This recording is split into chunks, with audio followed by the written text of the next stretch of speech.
Hello, it's Inaketi here, and I have just finished Dark Souls 2, Scholar of the First Sin. So it's time to do a tier list, isn't it? Yeah, I really enjoyed the game within the bounds of Dark Souls. Certainly, I enjoyed it more than Dark Souls 1 and what I've played of Elden Ring so far. So well done, Dark Souls 2 people. Um, yeah, let's go through the tiers. Good is good. Actually, a good uh, a good boss. Fun, interesting things to do. Fun is like maybe not the best boss, but one that I enjoyed. That was had a little bit of something going on. Maybe was good to fight. It's fun to fight. Acceptable is basically it's fine. I beat them. Like okay, they were a boss. A lot is going to fall into this category, and obviously trash is like just bad bosses, which is like this is kind of having played now Dark Souls 2. I feel like I've reevaluated my thoughts on the Dark Souls 1 bosses, and like I don't know, I think I had a lot more fun with these, even if they weren't like as maybe conceptually great or amazing in some way. At least these were all manageable. Apart from, we'll come to that. So, what did we start off with? The Last Giant. Um, he was acceptable as a first boss. He was fine. I think he has a little bit more going than the Asylum Demon, maybe in that. I mean, he's kind of the same conceptually, but I enjoyed him. He was right. The Pursuer, I actually think is good. I mean, he's certainly fun. The Pursuer is a decent boss, I thought, and especially then the encounters you get with kind of the mini Pursuers afterwards in the Lost Bastille. I overall I really enjoyed fighting him in all of the encounters that he's appeared. So he definitely goes in good.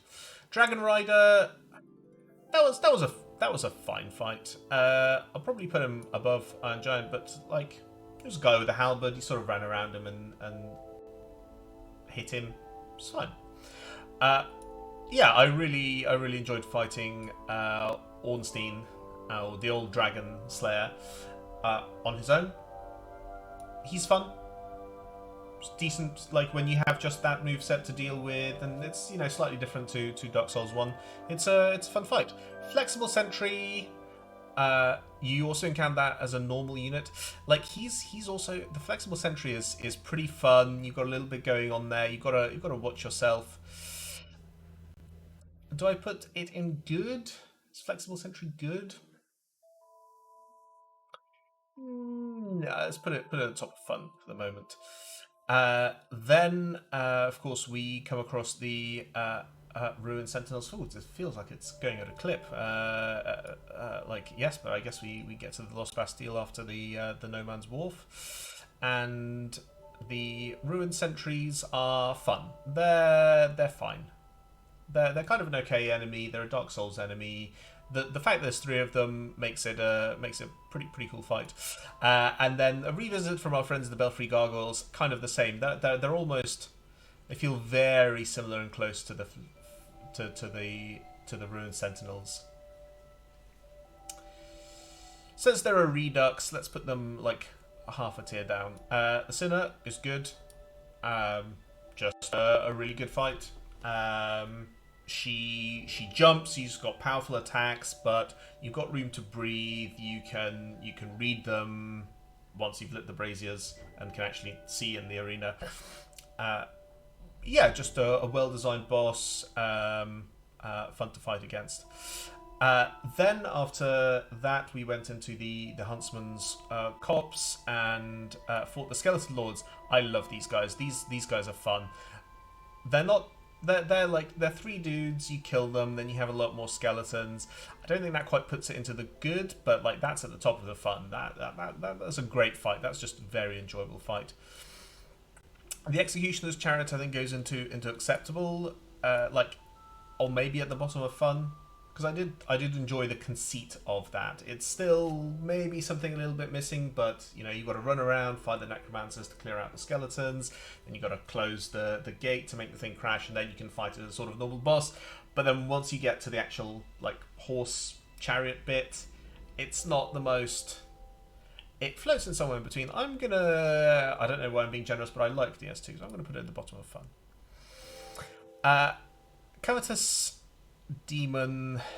It's just a big slug, really.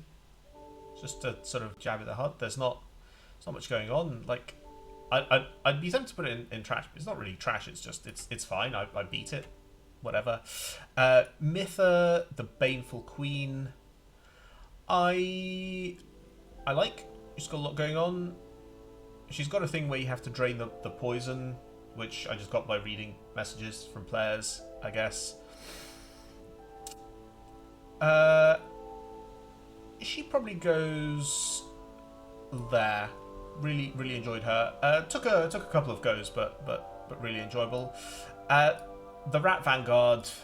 I mean, it's fine. It probably goes somewhere here. You kill a lot of rats. You kill the special rat. You're down a hole at that point.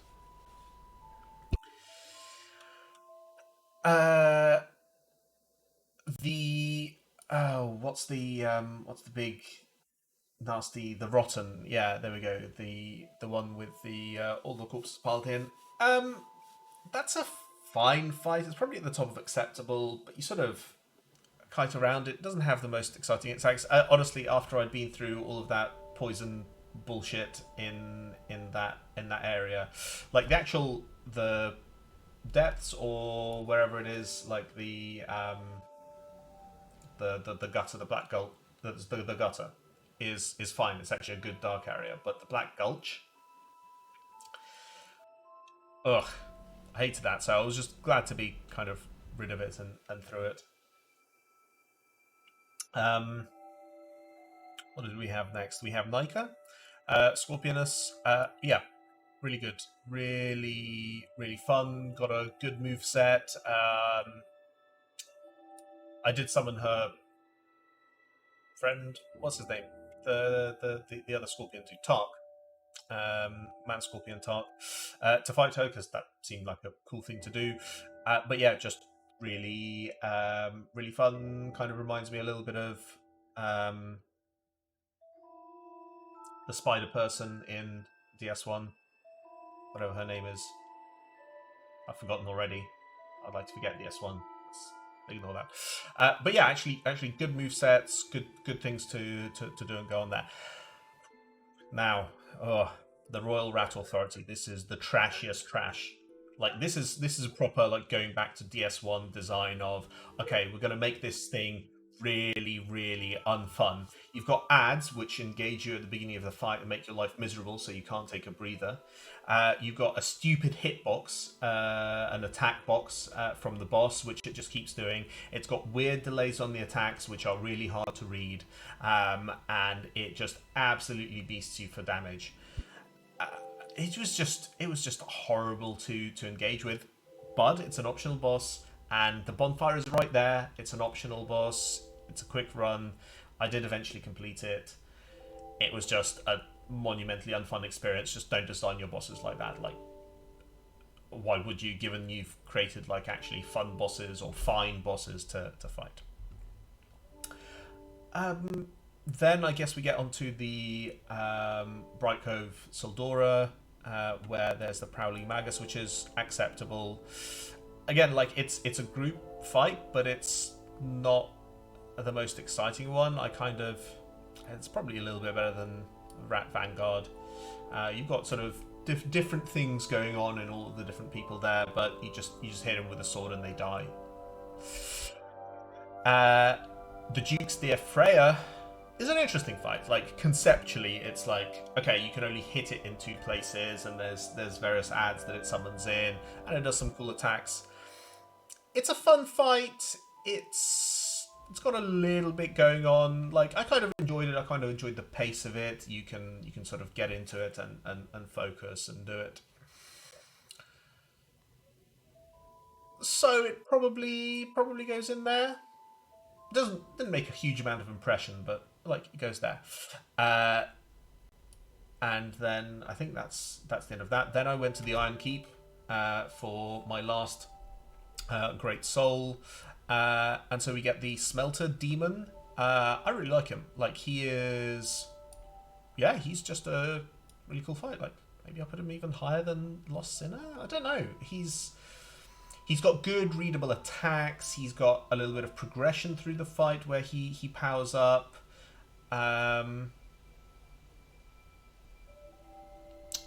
Let's put him. His boss run though is a little bit rubbish. Let's put him there. I did not like that area of Iron Keep, like the first bit that you come to get to the Smelter Demon. That was a really trash area. Apparently they put in just a load of extra stuff in Scholar of the First Sin. Why would you do that, guys? Like, you don't need to make it a hellish area. Like, some of the hellish areas are worse than actually fighting the bosses. I found most of these, reasonable to deal with. You had to pay attention and learn for most of them, but it was fine.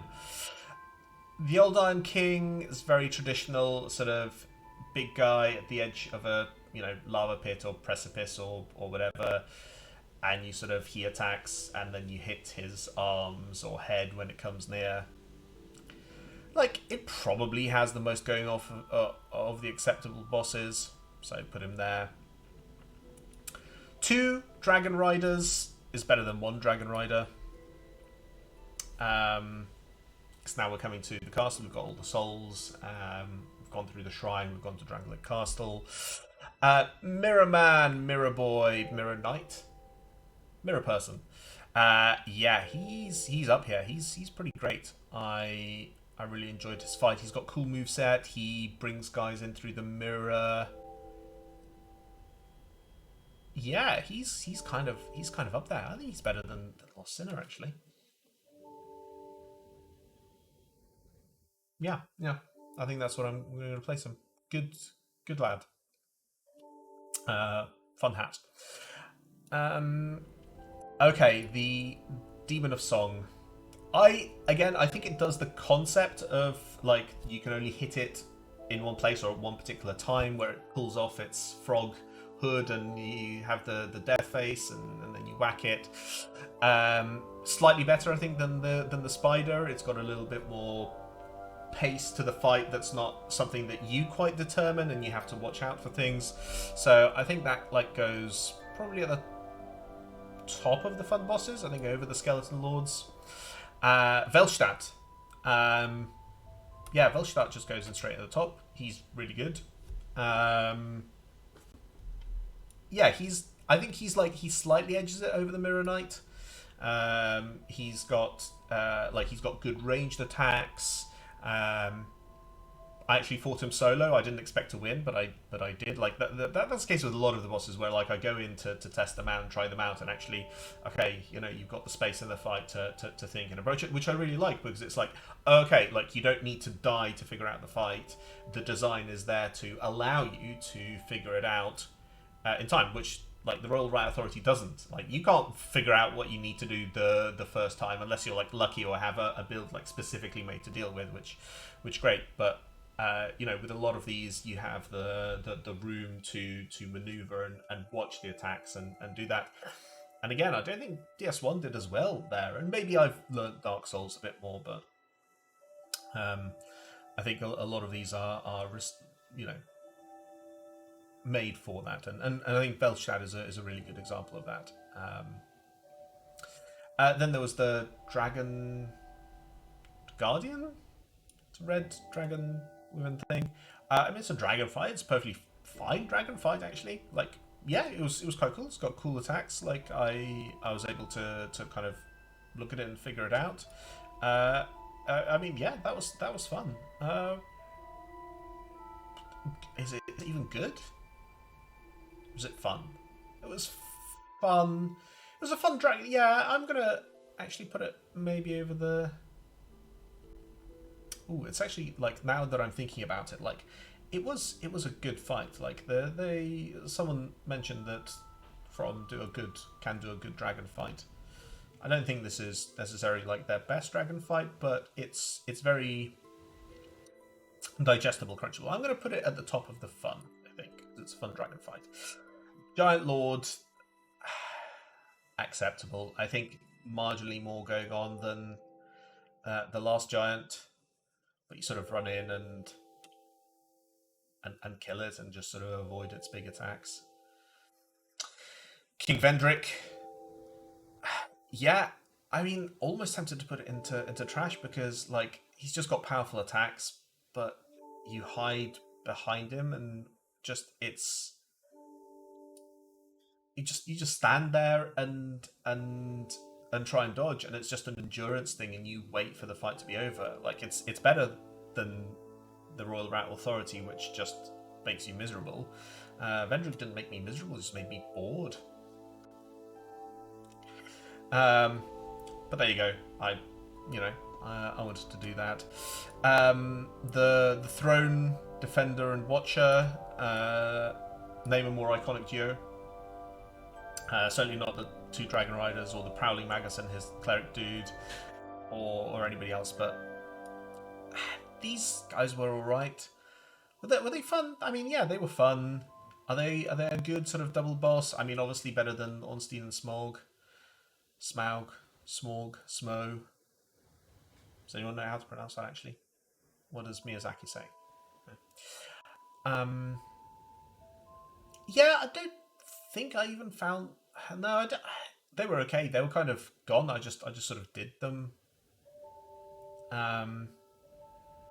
Took a couple of tries, but kind of figured it out. Keep the distance. It's quite a long fight. Was it fun? I mean, it's really hard to think because like I did struggle with them a little bit. They've got a lot going on. Are they just acceptable or are they good? But it was a long fight. It was a bit of endurance. I think I was maybe just powered up enough to be able to weather through it. Like I used up all of my Estus, I think, and a bunch of life gems on that. And it meant I had to I died then on the next boss because they come one after the other. I don't really know where to put them. Like they are probably technically a good boss. Put them there. It also kind of matters, obviously, when you come to it, and maybe they come too late to be the best. Nashandra. I think she's fun. I don't think she's great. I certainly enjoyed her more than Gwyn, doing her more than Gwyn, because she's got a little bit going on in the arena. She puts up the curse statues. She's got some, variety of attacks. She's got an AoE attack. She's got a ranged attack. But they're all kind of easy to dodge, and you sort of go in and whack her. She's probably at the bottom of fun. And then Aldir,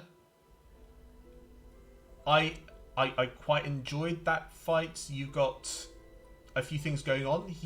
I started off because like he summons a load of fire to his base, so you can't always be staying near him and hitting him, and he also teleports, and he's got a lot of variety of attacks. So I did a lot of range stuff and magic, but he seems to grow resistant to that as the fight goes on. I don't know if that's actually true. I only tried him a couple of times.